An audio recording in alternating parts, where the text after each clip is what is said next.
Salam əziz iştirakçılar, hər birinizi xoş gördük. Ümid edirəm ki, hər şey yolundadır. Yay istirahətiniz yaxşı keçir. İndi isə mən sizə dərsdən kənar bir mövzu izah etmək istəyirəm. Düzdür, bu da dərsimizin içindədir, amma bugünkü mövzumuzdan kənar olaraq bir dərs izah etmək istəyirəm. Dünən əslində dərsi keçdim. Sadəcə həmin vaxtda hiss etdim ki, çoxunuz suallar da yazdınız, şəxsiyə də yazdınız. Burada izah yerinə də yazdınız ki, onu necə edirlər, nə deməkdir, SRM nədir, Excel nədir, necə etmək lazımdır. Onları məndən soruşduğunuz üçün çox sayda istek gəldiyi üçün mən ayrıca bu mövzu haqqında təlim keçmək istədim. Bir dəqiqə mən CV-lərin Excel cədvəlində və ya SRM sistemində qeydiyyata alınması nə deməkdir? Müasir insan resursları, yəni ki, Azərbaycanca desək idarəçilikdə işə qəbul prosesi yalnız vakansiyanın elan edilməsi və namizədlərlə müsahibənin keçirilməsi ilə məhdudlaşmır. Yəni, müasir HR-lar, belə desək. Müasir HR-ların idarəçiliyində olan proses yalnız işə qəbulundan məhdudlaşmır. Onlar həmçinin bu prosesin uğurlu idarə olunmasının əsas şərtlərindən biri namizədlər haqqında məlumatların düzgün toplanması, sistemləşdirilməsi, saxlanılması və idarə edilməsidir. Xüsusi qeydiyyat sistemlərinə daxil edir. Yox, bir dəqiqə qaçırtdım. İdarə edilməsidir. Bu məqsədlə şirkətlər daxil olan bütün CV-ləri xüsusi qeydiyyat sistemlərinə daxil edirlər və qeydiyyat həm sadə elektron cədvəllər, məsəl üçün Microsoft Excel, həm də peşəkar HR proqramları ATS, yəni ki, Applicate Transcript sistemə və HRMS-ə qeyd edirlər.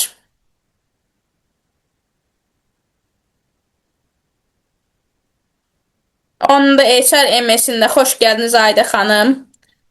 Ayda xanım qoşuldunuz. Ayda xanım qoşuldunuz. Bəli, buradayım əzizim, gəldim. Xoş gördük sizi. Hər vaxtınız xeyir olsun bu arada. Sağ olun. Biz CV-lərin qeyd olunmasını keçirdik. Keçən dərsimizdə izah etdim. Sadəcə tam ətraflı şəkildə indi izah etmək istədim. Bəzi proqramlar var. Onların adlarını saydım. Məsəl üçün Microsoft Excel sadə proqramdır, sadə elektron cədvəldir və biraz çətin proqramlar, qəliz proqramlar ATS, yəni ki, Application Transcript System, HRMS, Human Resource Management System və bəzi hallarda SRM, yəni başlıqda yazdığım ad, Customer Reception Management sistemləri vasitəsilə həyata keçirilə bilir. CV-lərin toplanması və sistemə köçürülməsi, belə deyim. CV-lərin sistemli şəkildə qeydiyyata alınması HR şöbəsində namizədlər haqqında məlumatları mərkəzləşdirilmiş formada idarə etməyə, seçim prosesini izləməyə və gələcək vakansiyalar üçün güclü namizəd bazəsi yaratmağa imkan verir. Yəni ki, CV-lərin həm sistemləşdirilməsi, həm də ki, qeyd olunması, belə deyim, işləri hasanlaşdırır. Yəni, o nə deməkdir? Xüsusilə böyük şirkətlərdə eyni vaxtda çox saylı vakansiyaların olduğu təşkilatlarda bu prosesin düzgün qurulması işə qəbulun səmərəliliyini əhəmiyyətli dərəcədə artırır. Məsəl üçün, belə izah edeyim, Sokardır, sonra restoran zəncirlərdir, sonra geyim zəncirlərdir, tekstil zəncirlərdir, tekstil fabrikləridir, tekstilin alışı, satışı, parça istehsalatıdır, istehlakıdır. Onlar da böyük bir iş olduğu üçün, böyük bir şirkət olduğu üçün və bəzi necə deyim, bəzi sistemlər, bəzi iş mühitləri var. Məsəl üçün, müəllimlərin bir kursa alınması, məsəl üçün, böyük kursdur. Hər fəndən 10 müəllim tədrisi olunursa, onların artıq CV-lərinin yığılması. Xoş gəldiniz Fatimə xanım, sizi də salamlayıram bu arada. CV-lərin toplanması üçün, müəllimlərin seçilməsi üçün aday olmuş namizədlərin, belə deyim, ora qeyd olunması üçün... Sən gecikdim. Yox Fatimə xanım, siz üzürlüydünüz zaten.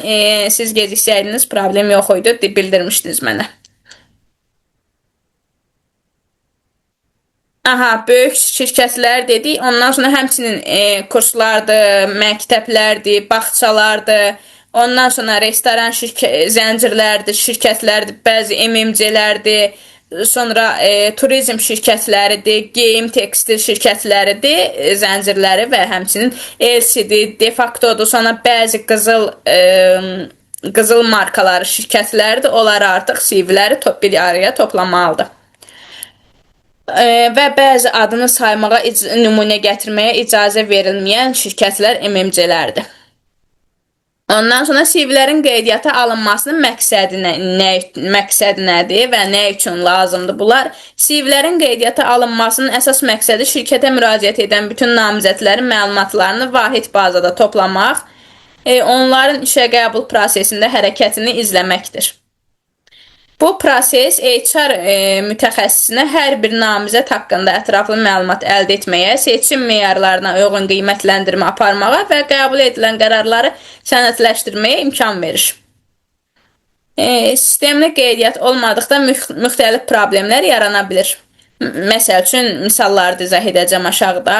Namizədlərin CV-ləri eyni vaxtda namizədlə təkrar əlaqə saxlanılar, müsahibə tarixləri unudular və ya uyğun namizədlər təsadüfən diqqətdən kənarda qala bilər. Bundan əlavə gələcək vakansiyalar üçün əvvəlki müraciətlərin yenidən araşdırılması çətinləşir. Buna görə də peşəkar HR idarəçiliyində daxil olan hər bir CV mütləq qeydiyyata alınmalıdır və müəyyən qayda ilə saxlanılmalıdır.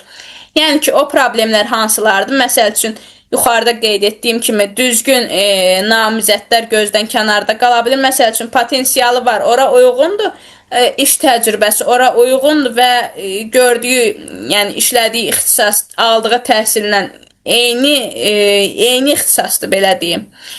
O gözdən kənarda qalır, iş təcrübəsi az olanın CV-si qeyd olunduqda artıq məcburən o işə qəbul olunur, belə deyim. Ondan sonra nə problem yarada bilər? Məsəl üçün, nömrə səhvliyi ola bilər. Nömrə başqa bir işə müraciət edən əməkdaşın nömrəsi ilə o birinin nömrəsi qarışdırıla bilər, əgər sistemli şəkildə hansısa bir elektron formada qeyd olunmazsa. Və yaxud da işçi məsəl üçün əvvəlcədən bildirib ki, mən 1 saat işə gec gələcəm.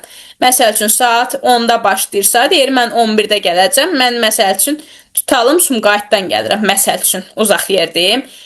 O Sumqayıtdadır, iş yerdə Koroğludadır. Deyir ki, mən 1 saat gec gələcəm. O da deyir, hə, problem yoxdur, adresim budur, gələ bilərsən.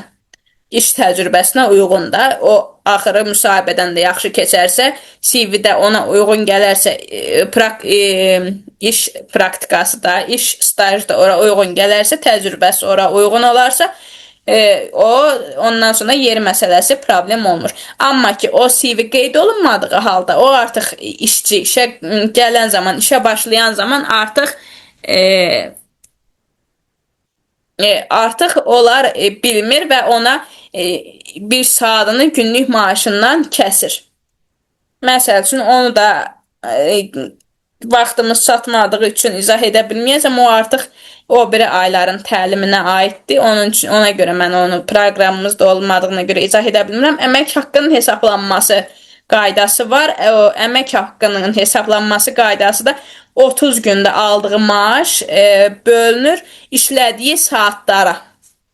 Məsəl üçün, gündə bu insan 8 saat, 9 saat işləyirsə, 30 gün hesablanır o saatları, maaş bölünür saata. Məsəl üçün, tutalım 30 gün 10 saatdan işləyirsə 300 saatdır və bu maaşı tutalım 300 manat alırsa, saatına 1 manat düşür. Məsəl üçün, tutalım da. Təbii ki, elə bir az maaşlı işlər yoxdur, sadəcə bölməsi asan da olsun deyə mən elə izah etdim. 600 manatda alan var, saat 2 manatdan düşəcək. Yəni ki, nə qədər maaş alırsa, ona uyğun hesablanır. Məsəl üçün, 1200 manat alırsa, o artıq 4 manat düşəcək. O artıq o manatı kəsirlər oradan.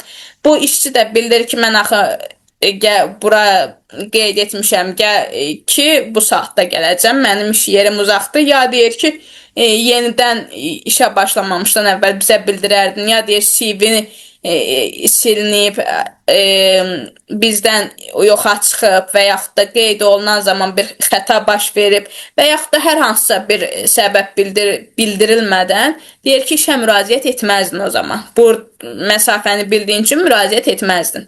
Ona görə ya işçi məcburən oradan ayrılmalı olur, ya da ki, artıq daha tez evdən çıxmağa çalışır. Yəni daha tez yollara hərəkətlənməyə başlayır, belə deyim. Ona görə mütləq və mütləq qaydada dürüst şəkildə işləyirsə o müəssisə, artıq onu sistemli şəkildə qeyd etməlidir. Və sistemli qeydiyyat olmadıqda müxtəlif problemlər yarana bilir. Namizədin CV-ləri, bunu dedim bayaq. Excel cədvəlində CV-lərin qeydiyyatı. Keçən dərs izah etdiyimi indi daha ətraflı izah edim. Kiçik və orta müəssisələrdə namizədin qeydiyyatı əksər hallarda Microsoft Excel proqramı vasitəsilə aparılır. Yəni bu nə deməkdir? Excel istifadəsi sadə, rahat və əlavə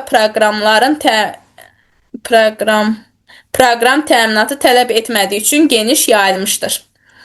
Keçən dərsdə mən sizə izah edəndə gördünüz necə rahat idi, necə asan və rahat. Və orada cədvəl yaradanda bir xanım soruşmuşdu. Deyəsən Ayda xanım siz idiniz, dəqiq bilmirəm. O tablonu yaratmağı soruşmuşdunuz. O tablonu siz yaratmırsınız. Orada yeni tablo yaradı deyəndə, Excel yükləyəndə mən səhv eləmirəmsə orada Gmail ilə qeydiyyatdan keçməliydiniz, bilmirəm.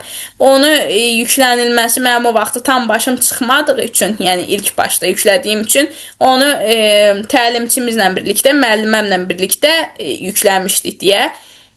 Yəni mən onu tam yadımda saxlamamışam, belə deyim. Amma onu mən bilən, yadımda qalan forması ilə deyim, yükləyən zaman Gmail istəyəcək sizdən. Gmaildə məcburən o həmin şirkətin, müəssisənin Gmaili olmalıdır. Və mütləq hansı işi görürsünüzsə, HR-sızsa, qabağına HR yazmalısınız, ad, soyad, HR, Gmail, email, davamın istədiyiniz kimi yaza bilərsiniz. Yox, əgər tutalım menecersinizsə, ad, soyad, menecer və email, gmail işarəsi, ondan sonra nə bilim, nə işləyirsinizsə orada onu bildirməyiniz mütləq vacibdir. Məsəl üçün, təlimçisinizsə, təlimçi kimi T-mı yaza bilərsiniz. Və yaxud da hər hansı bir vəzifə sahibisinizsə. Kiçik və orta müəssisələrdə deyir. Məsəl üçün 8 nəfərlik, 10 nəfərlik bir işçi auditoriyası varsa, əməkdaş varsa, onu elə qeyd edə bilərsiniz. Məsəl üçün kurslardır, ondan sonra bəzi bağçalardır, özəl məktəblərdir, kolleclərdir, yəni müəllimi az olan müəssisələrdir. Onlar artıq Excel-lə qeyd eləyə bilər və HR mütəxəssisi daxil olan hər bir CV üçün cədvəldə ayrıca sətr yaradır və aşağıdakı məlumatlar daxil edir. Bu məlumatlar nələrdir? Çox xahiş edirəm, dəqiq şəkildə yadımızda saxlayaq, əzbərləməyə çalışaq. Namizədin adı və soyadı ilk bölmədə, ondan sonra əlaqə nömrəsi, elektron post ünvanı, müraciət etdiyi vəzifə, təhsil səviyyəsi, iş təcrübəsi, əsas bacarıqları, xarici dil bilikləri, müraciət tarixi, müsahibə tarixi, hazırki statusu, HR mütəxəssisinin qeydləri. Yəni, aşağıda yoxdur. Yəni ki, birinci bölümü açdığımız zaman mən keçən dərs yazdım ki, Ayda xanım, Fatimə xanım, Zülfiyə xanım, Suudə xanım və bir nəfər də yazmışdım. O yadımdan çıxıb kim idi? Onu yazdım, adın, soyadını yazdım, nömrəsini yazdım. Mən orada iki şey yazmaq yadımdan çıxmışdı. Biri HR mütəxəssisinin qeydləri, 2 hazırki statusu, 3 elektron poçt ünvanı. O üçünü qeyd etmək yadımdan çıxmışdı, amma siz qeyd edən zaman çox xahiş edirəm, sırayla qeyd edin. Yəni, adı yazırsınız, aşağıdan bölmələri yazmaq yox. Adı yazırsınız, bu addır, ad hissəsi, ad, soyad, ondan sonra nömrəsi, ondan sonra başqa bir şeyi, ondan sonra tamam başqa bir şey, belə sırayla yazıb etməlisiniz. Həmin ardıcıl düz xətt boyunca. Bu hissə aydın oldu.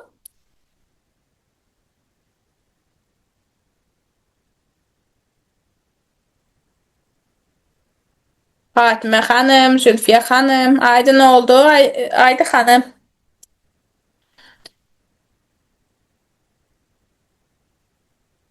Aha, yəqin ki, aydın oldu, cavab gəlmədiyinə görə. Aydındır canım, aydındır. Sadece açabilmedim, biraz geç açıldı. Kulak asırım size. Ben öz adıma deyirəm.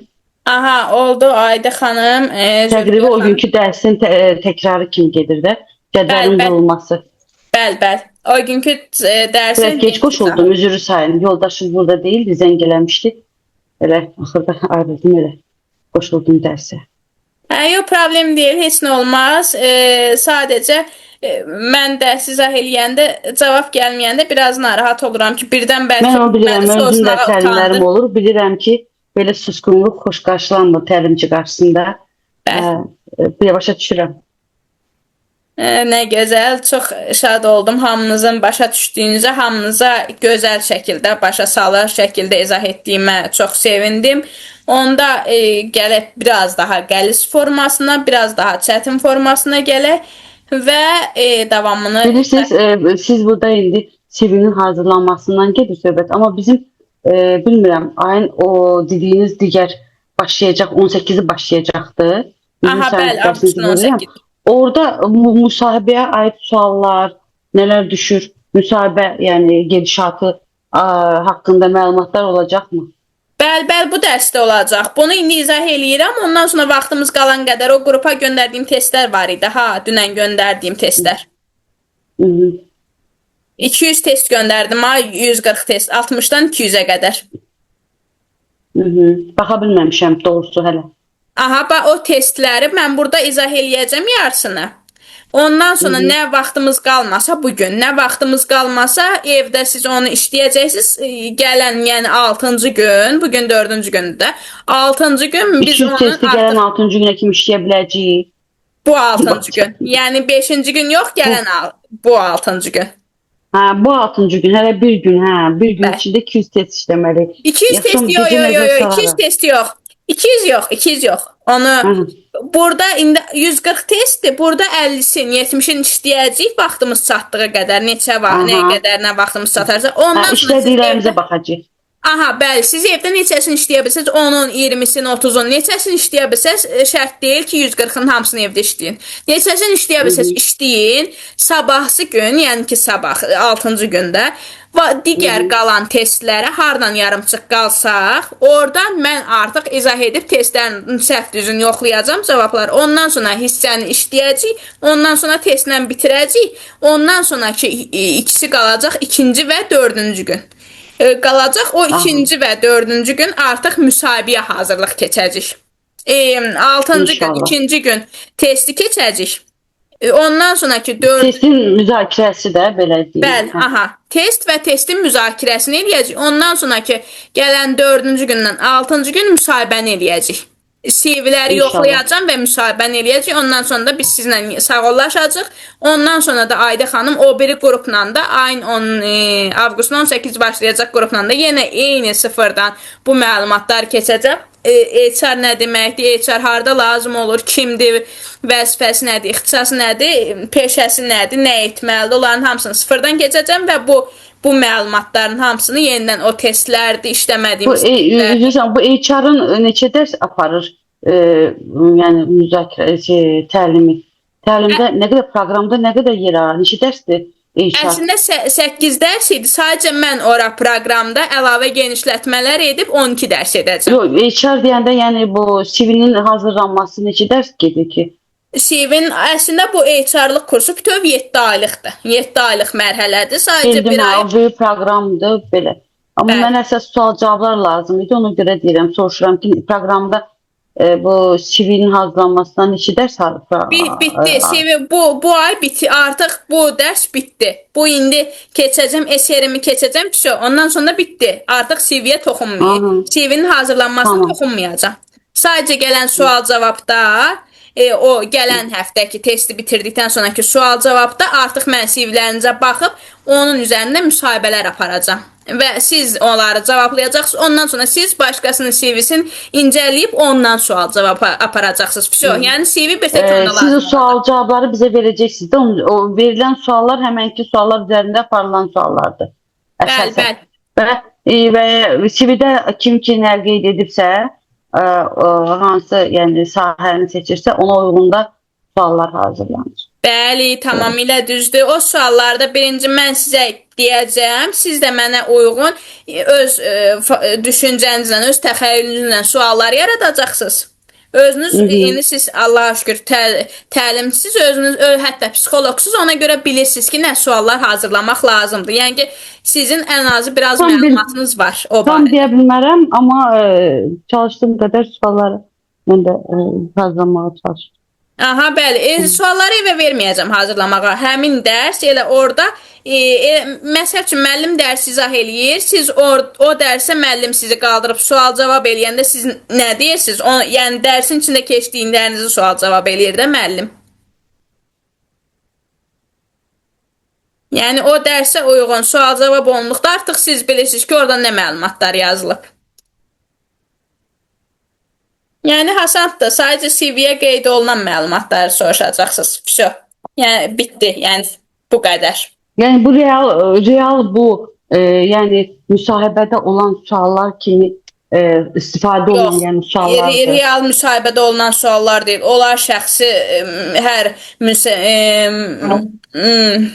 yerə aid İndividualdır da, hər bir şəxs üçün ayrı, amma əsasən bir ana xətt olmalıdır da, elə Bəli, ana xətt eynidir. Ana xətt eynidir, sadəcə özəl olaraq hər bir ora aid olduğu üçün onları götürüb deyə bilmərəm də sizə. Məsəl üçün Məsələn, qulaq asdığım bir çoxlarında şəxsi az suallar verir. Əsasən dövlətçilikdən, özəl günlərdən də dövlətin yəni. Bəli, o suallar, bəli. Məsələn, şəhidlərimizə kimi, məsələn, görmüşəm belə bir, bilmədim hansı sahədən idi, amma görmüşəm ki, Qarabağda ilk bu müharibə dövründən sonra ilk aeroport hansı rayonda salınıbdı, hansı şəhərdə salınıbdı, ikinci hansıdır? Soruşur da, müsahibə yoxdur. HR-lıqda amma o soruşulmalıdır. Müsahibəyə gələn şəxsdən soruşurlar. Bildim. Yəni HR-lıq müsahibəsində o soruşulmamalıdır. Yəni onu soruşursa sırf tamam öz marağı üçün. Nə bilim, otururlar, müsahibə bilmirəm. İndi müsahibə otururlar, 3 nəfər işçi qəbul edirlər. Hərəsi görmüşəm sualını, elə görmüşəm ki, keçən əvvəl yarımçıq qaldı. Tez-tez danışıram ki, vaxt azdır, çox vaxta girməyim. Hərdən tez-tez danışıram, adamlar var, qızı vaxta qənaət eləmək üçün tez-tez danışıram. Orada deyirdi ki, qızın biri qarşısındakı müsahibəyə gələnə, bu müsahibə götürənlər 3 nəfərdir, biri xanım idi. Dedi ki, mən ona 19 bal verirəm. Oradakı o digər, o hansı ki, daha aparıcı bəy, müsahibə götürənlərdən, dedi, bunun xalını azalt, sən çox verirsən. Elə ekranda da deyirdi, o da sonra dedi ki, necə verə bilərsiniz, aşağı saldı, nümayəyə toparlayırdılar, nəysə. O dedi ki, mənim xoşuma gəldi, 19 bal verdi. Yəni, mən bunlarda yox, başqalarında görmüşəm, onlara da soruşurlar, neçənci ildə tikilibdi, hansı birinci tikilibdi, şəhidlərdən indi qəhrəmanlarımızın adını da soruşurlar, hansıları tanıyırsınız. Çox şeylərdə, yəni bayrağa kimi, himnə kimi, yəni bütün hamısını soruşurlar. Ona görə deyirəm ki, bəli, bizdəki suallar belə olacaq. Dövlət atributlardır, bütün bunlarda hamısını soruşurlar. Bəli, bizdəki suallar belə olacaq. CV-də birinci özü haqqında adamın məlumat soruşulacaq, qısa 1-2 dəqiqəlik özü haqqında orada qeyd olunan məlumatlar soruşulacaq. Özəl həyata toxunulmur, yəni ki, evlidir, subaydı, ora dəyilməyəcək, o haqda məlumat soruşulmur, işlədiyi yer, bitirdiyi universitet, ixtisası filan, bunlar soruşulacaq. Ondan sonra əmək məcəlləsini bilirmi, bilmirmi, əmək məcəlləsindən bir-iki sual soruşulacaq. Yəni, bu haqda məlumat varmı, bir bəy var, əsasən deyir ki, bunlar düşür. Orada gedib neçə punkt var, əsasən bunlardır. Əsasən onlara da dinləmişəm, deyir ki, imini bunlardan düşür, sizə bunlar lazımdır, digərləri lazım deyil. Vaxtınızı aparmayın onlarla, o qədər Yükləməyin özünüzü. Aha, bəli, tamamilə Yəni düzdür. mən də onu deyirəm, siz 200 sual dediniz. Yəni bu sualların önünə baxaram. Yenə baxdığım, gördüyüm bəziləri nəzərə çəkərəm, baxaram ki, siz deyirsiniz sual hazırlayın. Yəni mən onlara baxaraq nəyisə də nəzərə ala bilərəm də. Nəyə hansı suallar verir. Amma tarixi suallar da çox verirlər. Tarixi dövlətdən, dövlətçilikdən, yəni keçən il nə il olub, bu il nə il olub. Yəni bütün bunlar hamısı vurğulanır. Axı hər il bizim dövlətdə nəyəsə, məsələn, Nəsiminin 100 illiyi, Heydər Əliyevin 100 illiyi, Öndərin, Nizami ili, nəsə də cürbəcür belə nələr keçirilib, əsas qlobal hadisələr nələr dövlətdə olub, belə keçirilibdir, oyunlar keçirilibdir. Çox şeylər soruşurlar. Aha, bəli, amma onu soruşanda təcrübəyə nəzərində soruşurlar. Yəni ki, sıfırdan mən gedib bir hansısa bir müəssisəyə müraciət eləsəm, mən HR kimi deyəcəm, işləməmişəm HR-da. Sadəcə təlimçi kimi keçirəndə bu kursu, bir də kursda təcrübəsi kimi iştirak eləmişəm, bitdi. Mən HR-da işləməmişəm. Məndən durub o biri professionallardan soruşulduğu sualları versəm, mən məsəl üçün donub yerimdə qalacam və heç bir, yəni nə ona xeyir olmayacaq, nə mənə. Məsəl üçün IELTS-da bilirsiniz, mən də elə onu düşünürdüm ki, o xanım da dedi, neçə yerlərdə işləyib deyə falan yerdə saydı. Yəni sıfırdan gəlməmişdi. Özləri birə-birə götürürlər, cəmaatı təqdim edirdilər. Yəni mən də baxdım ki, bu cavan qızdan bu qədər çox, yəni bunlar mən dediklərim ayrı, amma çox dərin suallar da verildi. Avtomatik çox, yəni. Yox, HR-a o qədər yükləmək, o qədər sualla yükləmək lazım deyil. Ümumiyyətlə bir işə... HR yox, elə bütün müsahibəyə gələnləri o qədər yükləmək düzgün deyil də, mən düşünürəm. Müraciət edilmiş bir əməkdaşı o qədər ağır suallar verilir. Suallar verilir. Yəni bu pis çıxmasın, hər hansı bir yüksək vəzifəli adamlar o suallara cavab verməzlər ki. Birinci onun psixoloji mühiti yoxlanılmalı. Evet, psixologiyasıdır, ümumi dünya görüşüdür. O deyir 5 ildən sonra özü harda görürsən, primitiv suallardan biridir, əməqdar suallardan biridir. Bunlar da velosiped sürəcəm, boş vaxtlarını nə ilə velosiped sürməklə onunla qarşılayırlar. Yəni hamısı elementar şablon şeylərdir də. İnteraktivliyə baxmaq lazımdır adamın özünün doğrudan da, amma bu işlə məşğuldur. Yoxsa elə mən də əzbərçi kimi gedib mən də nə bilim nə sürürəm, nə bilim yiyirəm. Bəli, suallar şablon, amma cavablar interaktiv. Bəli, bizdə də elə olacaq. Onu da baxırsan ki, cavabları da şablon cavab verirlər də. Deyir, mən velosiped sürürəm. Yəni, o hamı deyir. Nə bilim, 5 ildən sonra özü harada görsən. Yaxşı bir vardı, deyirdi ki, deyəcək ki, sizin yerinizdə görər. Bəli, biz də o cavablara da açığıq. Hansı inkişaflardan keçərsən, hansı nələrsə, onlara məsələn hazırlıqlı olmalıdır. Keçən dəfə qısa əlavə edeyim, bacımın qızı gedib bir iş yerinə, cavan qızı da 18 yaşı var.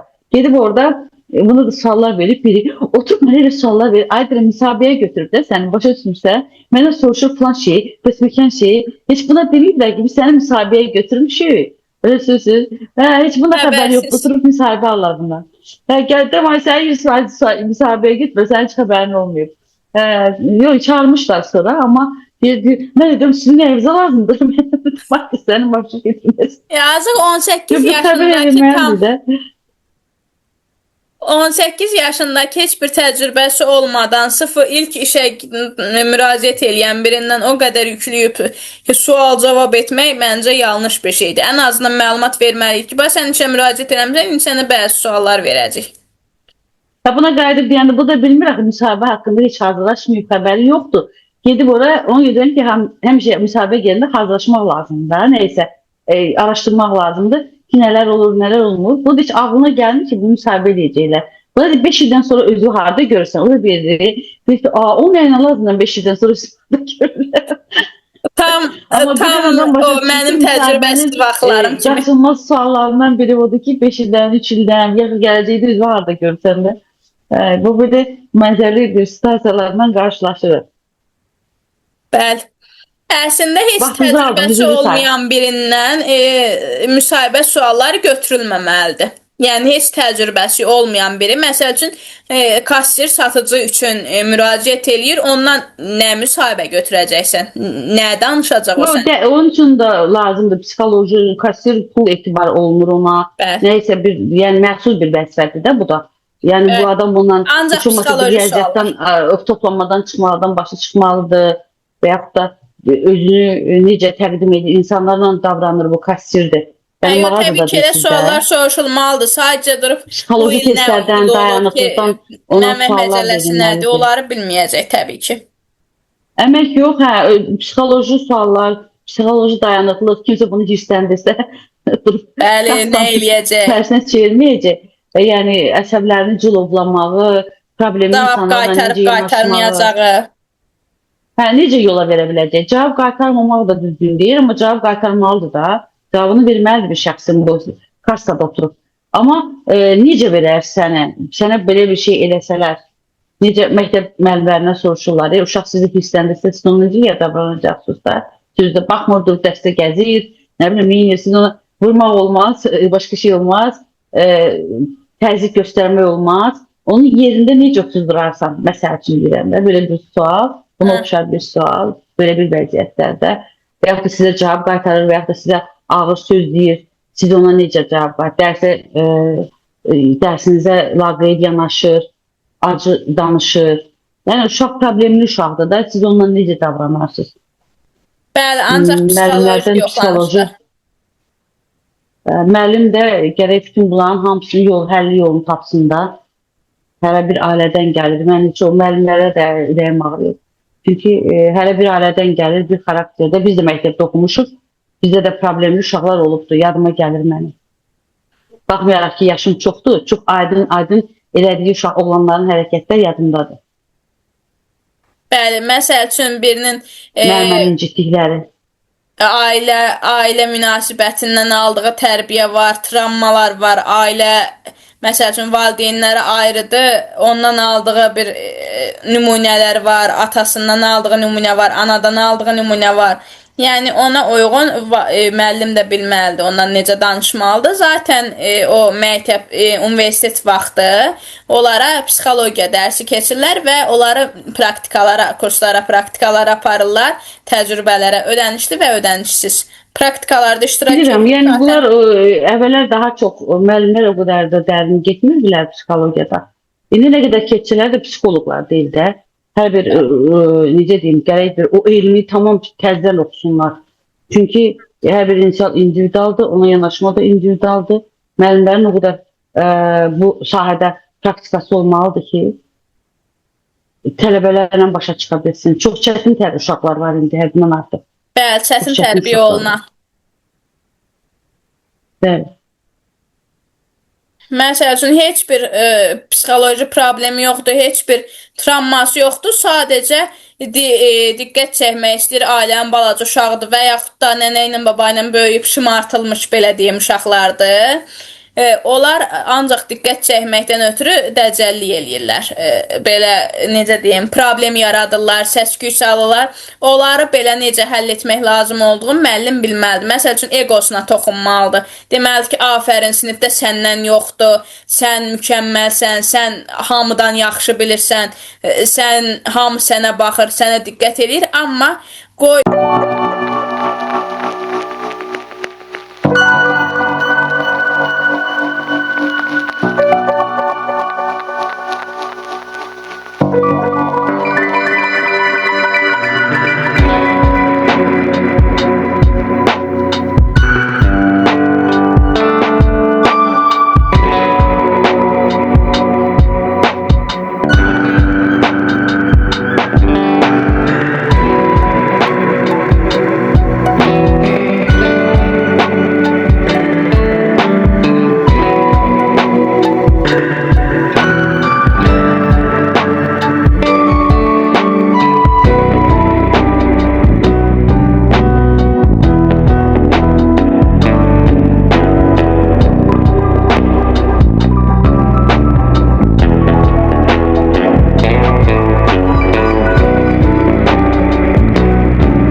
olun.